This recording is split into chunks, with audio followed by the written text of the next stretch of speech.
Have you ever trusted someone with your whole heart, only to have them throw you away like trash? What if that someone was your own child, the child you raised, the child you sacrificed everything for? Stay until the end of this story, because what happened to Mark will show you that karma never forgets. And trust me, the way justice found these ungrateful children will leave you speechless. It was a quiet Tuesday afternoon at the Memory Cafe. The smell of fresh coffee filled the air. 4 old friends sat around their usual corner table: Mark, Tom, Daniel, and Henry. They had been meeting here for years, sharing stories, sharing laughs, sharing tears. Today was different, though. Mark sat quietly, his hands wrapped around his coffee cup. His eyes looked distant, sad. Tom noticed first. He leaned forward and touched Mark's shoulder. "You okay, buddy?" he asked softly. Mark took a deep breath. He looked up at his 3 friends. "I need to tell you something," he said. "Something I have never told anyone before. It still hurts, but I think it is time." Daniel and Henry exchanged worried glances. They had known Mark for over 20 years. They had never seen him this serious. Mark cleared his throat. His voice shook a little. "My own children kicked me out," he said. "They threw me out of the house I built with my own hands, the house where I raised them, where their mother died. They just threw me away." The cafe seemed to go silent. Even the background music faded. Tom, Daniel, and Henry sat frozen, shocked. How could children do that to their own father? Mark continued. Everything But you know will what? be all Life right. has a funny way of teaching lessons. Karma came for them, and when it did, it came hard. Mark's eyes softened as he started from the beginning. "Let me take you back," he said, "back to when things were good, when I still believed family meant everything." He smiled, but it was a sad smile. "I had 2 children, a son named Robert and a daughter named Susan. My wife Claire and I gave them everything, and I mean everything." Mark paused and took a sip of his coffee. "I worked 2 jobs for 15 years, every single day. I was a construction worker in the morning, a security guard at night. My hands were always rough, my back always hurt, but I never complained. Not once, because I wanted my kids to have a better life than mine." Henry nodded slowly. He understood that kind of sacrifice. "Claire was amazing," Mark continued. His voice got softer when he mentioned her name. "She stayed home and raised the kids. She cooked, she cleaned, she helped with homework. She went to every school play, every sports game. We were a team. We were building something beautiful together." Mark looked down at his hands. "Robert went to college. We paid for everything, his tuition, his books, his apartment. Susan went too, 4 years each. Do you know how much that cost? We emptied our savings. We took loans. But we did it. We wanted them to succeed. We wanted them to have opportunities we never had." Tom leaned back in his chair. "You were good parents," he said quietly. Mark nodded. "We tried our best. Robert became a lawyer. Susan became a financial advisor. They both got married, had kids of their own. We were so proud, so happy. Claire cried at both their weddings, tears of joy. She told me that night that everything we did was worth it. Our children were successful. They were happy. That was all we ever wanted." But then Mark's expression changed. The warmth left his face. "Then Claire got sick," he said. "Cancer. It came fast and hit hard. Within 6 months she was gone. The light of my life just disappeared." His voice cracked. Daniel reached over and squeezed his hand. "I was lost," Mark said, "completely lost, but I thought at least I have my children. At least I have my grandchildren. They will help me through this. They will be there for me. I was wrong." Mark's jaw tightened. The pain in his eyes grew darker. "After Claire died, I live. Ed alone in our house. The same house we bought 40 years ago. Every corner had a memory. Her favorite chair, the kitchen where she baked cookies, the garden she loved. I could not leave. It was all I had left of her." He shook his head slowly. Robert and Susan visited sometimes, but less and less as months went by. They were busy with their lives, their careers, their own families. I understood, or at least I tried to, but I was lonely, so lonely. The house felt empty without Claire. Some nights I would talk to her picture just to hear a voice, even if it was my own. Tom's eyes were getting wet. He knew that kind of loneliness. "Then one day," Mark continued, "Robert called me. He said he wanted to talk, something important. He came over with Susan. They both sat down in my living room. They looked nervous. I thought maybe they had good news, maybe a new grandchild on the way, maybe a promotion. I was so naive." Mark stopped. He took a deep breath. His hands started shaking. Robert spoke first. He said, "Dad, we have been thinking. This house is too big for you. You are getting old. You cannot take care of it anymore. We think it is time to sell." The 3 friends at the table went still. They knew something terrible was coming. "I told them no," Mark said. "I told them this is my home. This is where your mother and I built our life, where you grew up. I cannot sell it. I will not sell it. His voice got harder. That is when Susan spoke. She said, Dad, you do not understand. We already talked to a realtor. This house is worth a lot of money. We can split it. You can move into a small apartment or a retirement home. You will be fine. Mark laughed bitterly. Can you believe that? My own daughter, talking about my house like it was just money. Like memories mean nothing. Like I mean nothing. I got angry, Mark said. I told them this is my house. My name is on the papers. You have no right. Robert stood up. His face was cold. He said, Dad, be reasonable. You are old. You might fall. You might forget things. What if something happens to you? We are trying to help. Mark's voice turned bitter.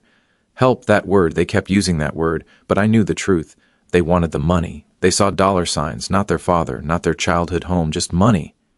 Henry shook his head in disgust. What did you do? He asked. Mark sighed. I refused. I told them to leave. We had a huge fight, Robert yelled. Susan cried fake tears. But I stood my ground.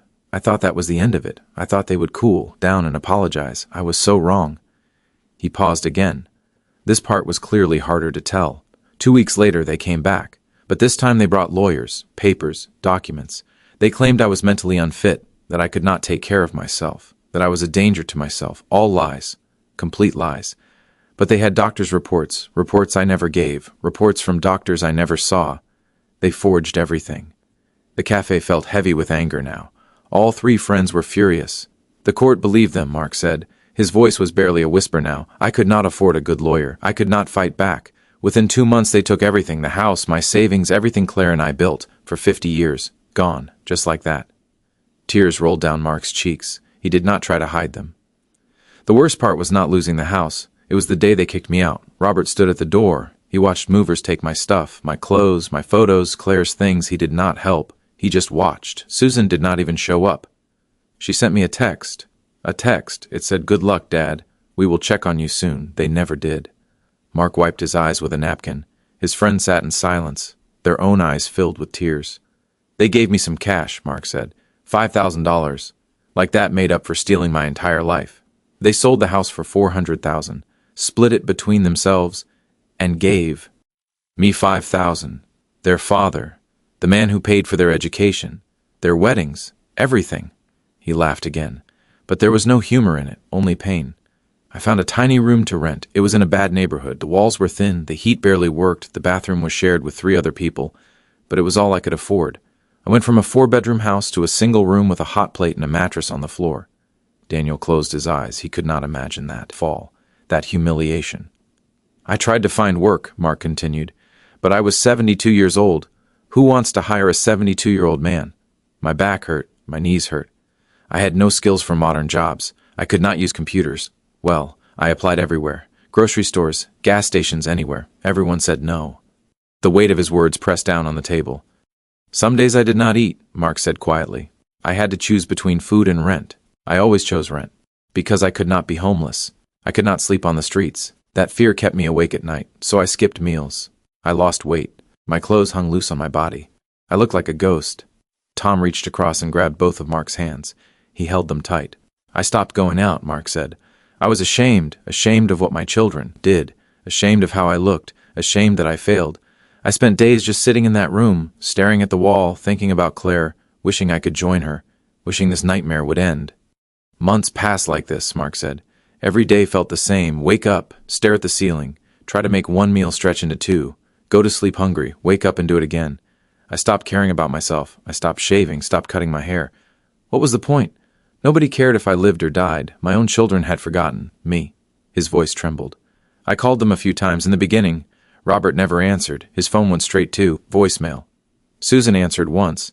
I asked her how she was, how the grandkids were. She said she was busy, she would call me back. She never did. After that, I stopped trying. The rejection hurt too much. Henry clenched his fists on the table. How could they? He whispered. Mark shrugged. I asked myself that question 1,000 times. How do you raise children for 20 years and they just throw you away? What did I do wrong? Was I a bad father? Did I not love them enough? These thoughts ate me alive. They were worse than the hunger, worse than the cold room. They destroyed me from the inside. He took another sip of coffee. His hand still shook. Then one winter day something happened, something small, but it changed everything. The 3 friends leaned forward, finally a turning point. I was walking to the corner store, Mark said. I had a few dollars, enough for bread and milk. It was snowing. The sidewalk was icy. My old coat was too thin. I was shivering. Then I slipped, fell hard on the ice. My grocery money flew out of my pocket. Bills scattered everywhere. The wind picked them up, blew them down the street. Mark smiled slightly at the memory. I just lay there, on the cold ground, watching my money blow away. I did not even try to get up. I thought, this is it. This is how I die, frozen on a sidewalk, alone, forgotten. And maybe that was okay. Maybe that was better than this life. But then I heard a voice, Mark said. A young voice. Someone was calling out, "Sir? Sir, are you okay?" I felt hands helping me up. Strong hands, gentle hands. I looked up and saw a young man, maybe 30 years old. He had kind eyes, worried eyes. He helped me stand. Then he started chasing my money. Running down the street, picking up bills from the snow. He came back with every single dollar. Mark's voice softened with gratitude. He asked if I was hurt. I said no, just my pride. He smiled. Then he did something I will never forget. He took off his own scarf, a nice thick scarf, and wrapped it around my neck. He said, "Sir, you need this more than me. Please take it." I tried to refuse, but he insisted. Then he walked me to the store, bought my groceries, and added soup and coffee and other things I could not afford. The friend smiled for the first time during this story. Finally, some goodness. His name was David, Mark said.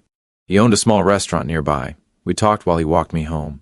I told him a little about my situation, not everything. I was too ashamed, but enough. He listened, really listened. When we reached my building, he gave me his card. He said if I ever needed anything, just call. I thought it was just polite talk. People say things like that, they do not mean it. But David was different. Mark paused. David started checking on me. He would stop by once a week, bring food from his restaurant. We would talk. He told me about his life, his struggles, how he built his business from nothing. He reminded me of myself when I was young. Full of hope, full of fight.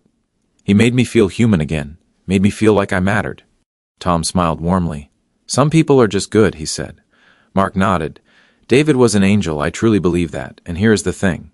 While David was lifting me up, Karma was preparing something else, something for my children. Mark's expression changed.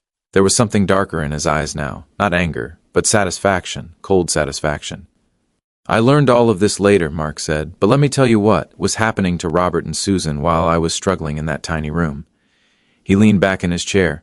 Robert's law firm was doing well, or so it seemed. He was making good money, living in a big house, driving expensive cars. He had everything.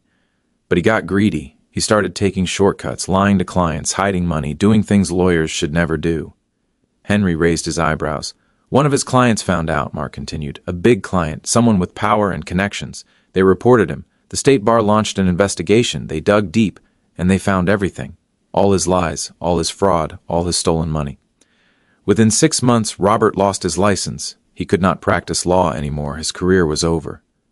Daniel whistled low. That is not even the worst part, Mark said. His wife left him. She took the kids, took half of everything in the divorce. The big house? Gone. Had to sell it to pay legal fees. The cars?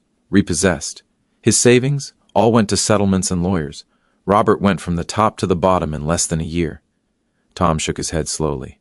What about Susan? He asked. Mark smiled grimly. Oh, Susan. Susan thought she was so smart with money. She was a financial advisor, remember? People trusted her with their life savings. But Susan got involved with the wrong people. She invested client money in a scheme, a fraud scheme. She promised huge returns, easy money, but it was all fake, a pyramid scheme. The three friends exchanged glances. They knew where this was going. When it collapsed, her clients lost everything, Mark said. Retirement funds, college savings, everything gone. They sued her, all of them. She lost her license too, lost her job, her reputation. Nobody in the finance world would touch her. She was poison. But karma was not done yet, Mark said. His voice was steady now, strong. Susan's husband found out she had been hiding debt, huge debt, credit cards maxed out, secret loans. She was living way beyond their means. Pretending everything was perfect while drowning in bills.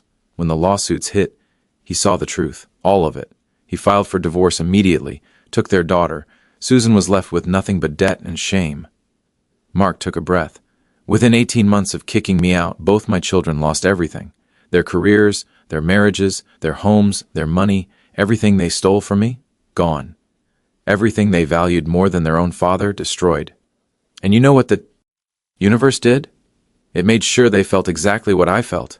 Abandoned, alone, ashamed. The cafe was completely silent now. Even other customers seemed to have stopped talking. Robert had to move into a cheap apartment, Mark said. lost custody of his kids, could barely afford child support. Started working at a call center. After being a successful lawyer, he told people he was between opportunities, but everyone knew the truth. He was broken. Henry leaned forward. And Susan? Mark's smile was cold. Susan moved back to our old neighborhood, into a small rental. She had to take a job as a cashier at a discount store, the same store where she used to shop and look down on the workers. Now she was one of them, scanning items, dealing with rude customers, making minimum wage. Her old friends avoided her. Her reputation was destroyed. She was a ghost of her former self. Daniel shook his head in amazement. They got exactly what they deserved, he said. Mark nodded slowly. But here is where it gets interesting. Here is where justice really showed its face. Because while they were falling apart, something amazing was happening to me. Mark's face brightened. Real joy appeared in his eyes for the first time. Remember David, the young man who helped me? The three friends nodded eagerly. David kept visiting me every week, sometimes twice a week. He brought food. We talked for hours. He told me his restaurant was doing well, but he wanted to expand, open a second location. He had plans, big plans. And then one day, he asked me something unexpected. Mark paused for effect. He said, Mark, I know you worked construction your whole life. I am renovating a building for my new restaurant. I need someone I trust to oversee the project. Someone honest, someone with experience. Would you help me? I will pay you fairly. Tom's eyes went wide. I almost cried, Mark said. Someone wanted me. Someone valued my experience, my skills. I said yes immediately, and that job saved my life.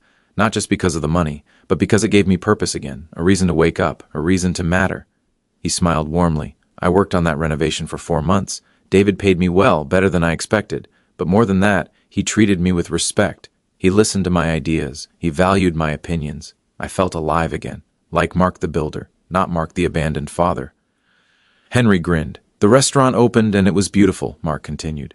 David insisted I come to the opening night. He introduced me to everyone, called me his partner, his mentor. He gave me a permanent job as the restaurant manager. Me, a 73-year-old man. Managing a successful restaurant. Can you believe it? Daniel laughed with joy. Within a year I had a steady income. I moved out of that terrible room, found a nice one-bedroom apartment, clean, warm, safe. I bought new clothes, started eating regular meals, gained back the weight I lost. I looked like myself again. I felt like myself again. David became like a son to me, Mark said. His voice was full of warmth. The son I wish I had. He checked on me, cared about me, invited me to family dinners. His kids called me Grandpa Mark. His wife baked me cookies. I had a family again, a real family. People who chose to love me, not because they had to, but because they wanted to. Tom wiped tears from his eyes. Meanwhile, Mark continued, Robert and Susan kept falling. They tried to reach out to each other for support, but they both had nothing to give. They blamed each other, fought, stopped talking. The children who split my house and my money could not even stand each other anymore. Ironic, right? The friends nodded. Perfect irony. Then one day, about 2 years after they kicked me out, I got a phone call, Mark said. It was Robert. I almost did not answer, but something told me to pick up. His expression became serious. He was crying, actually crying. He said, Dad, I am so sorry. I made a terrible mistake. The worst mistake of my life. I lost everything. My career, my family, my home. I have nothing. I am broken. Please, can we talk? Can you forgive me? Mark stopped, let the words hang in the air. What did you say? Henry asked quietly. I said, where are you living, Robert? He gave me his address. I told him I would come see him the next day, then I hung up. Mark took a sip of his coffee. I went to his apartment. It was worse than my old room, smaller, dirtier. He looked terrible, thin, unshaven, broken, just like I looked 2 years ago. He opened the door and just collapsed, fell to his knees, sobbing, begging for forgiveness, saying he was sorry over and over. The three friends were frozen, waiting. I looked at him, Mark said slowly. I looked at this man who was once my son, this man who threw me away for money, and you know what I felt? Nothing, Mark said. I felt nothing, no anger, no satisfaction, no joy, just emptiness. This stranger on his knees was not my son anymore. My son died the day he chose money over his father. Daniel looked down at his coffee. The words hit hard. Robert kept apologizing, Mark continued. He said he was desperate, he needed money, he asked if I could help him. Can you believe that? After everything, he wanted money, again, always money. Mark shook his head. I told him the truth. I said, Robert, you made your choice. You chose greed, you chose betrayal, you destroyed your own father for a house and some cash. Now life has shown you what that feels like. This is not punishment from me, this is consequence, this is karma, and I cannot save you from it. Henry nodded slowly. He tried to argue, Mark said. Said he was still my son, said family forgives. I stopped him right there. I said family does not throw each other on the streets. Family does not forge documents. Family does not steal everything someone spent 50 years building. You stopped being my family the day you kicked me out. Now you have to live with that choice. The silence was heavy. Then Susan called, Mark continued. Same thing, crying, apologizing, begging. She had heard I was doing well, that I had a job, a nice apartment. She wanted help too, money, a place to stay, anything. Tom leaned back. What did you tell her? Mark's eyes were cold. I told her the same thing. You are not my daughter anymore. You are a stranger who happens to share my blood. I will not help you, not because I am cruel, but because you need to learn. You need to understand that actions have consequences, that people are not tools you use and throw away. Both of them tried contacting me for months, Mark said. Calls, texts, emails, letters, always the same. Sorry, forgive me, help me. I blocked their numbers, returned their letters. I was done, completely done. He looked at his three friends. Some people said I was too harsh, that I should forgive, that they are still my children. But those people did not live in that freezing room, did not skip meals for weeks, did not feel the pain of being thrown away by your own blood. They do not get to judge me. All three friends nodded in agreement. David asked me once if I regretted not helping them, Mark said. I told him no, not for a second. They had a choice, help their father or take his money. They chose money. Now they live with that choice. I am not responsible for fixing their mess. They are adults. They made their bed. Now they sleep in it. Mark smiled slightly. You know what the beautiful part is? I am happy now, truly happy. I have a job I love, friends who care. David's family treats me like gold. I have a nice apartment, money in the bank, peace in my heart. I built a new life from nothing. At 75 years old, I started over, and I won. Tom reached across and squeezed Mark's shoulder. You did more than win, brother. You survived. You thrived. Mark nodded. Robert works at that call center still, bitter, alone, angry at the world. Susan is. Till at that discount store. Both of them aged badly. Stress, regret, shame. It shows on their faces. They look 10 years older than me, and I am their father. He finished his coffee. They thought they were so smart, thought they could use me and throw me away, thought money was everything. Life taught them different, karma taught them different, and the lesson cost them everything. Mark looked at each of his friends. Tom, Daniel, Henry. Their eyes were red. Their faces showed every emotion, anger, sadness, joy, justice. That is my story, Mark said softly. That is what happened when my own children kicked me out. They lost everything. I lost everything too, but I rebuilt. They did not, because I had something they never had. Character, integrity, the ability to appreciate kindness when it came. David saw value in an old man everyone else ignored. My own children could not see that value, and that is why I won and they lost. Henry wiped his eyes. You are stronger than anyone I know, he said. Mark shook his head. No, I am just a man who refused to give up, even when giving up seemed easier, even when dying seemed better. I kept going, one day at a time, and life rewarded that. Life brought me David. Life gave me a second chance. Daniel raised his coffee cup. To second chances, he said. All four men raised their cups. To second chances, they said together. Mark smiled, a real smile, full of warmth. You know what I learned from all this, he asked. Family is not just blood. Family is who shows up, who cares, who stays. David is more my son than Robert ever was. David's kids are more my grandchildren than my actual grandchildren. Blood means nothing if the heart is empty. Tom nodded. Amen to that. And karma? Mark continued. Karma is real. It does not come when you want it. It does not come how you expect it, but it comes. Always. My children thought they got away with it, thought they won, but karma was just warming up, and when it struck hard. He looked around the cafe, at the people drinking coffee, living their lives. So if anyone watching this is going through something similar, if your family betrayed you, if people you trusted threw you away, remember this, your value does not depend on them. Your worth is not defined by how others treat you. Keep going, keep fighting, build something new, and trust that karma never forgets, never.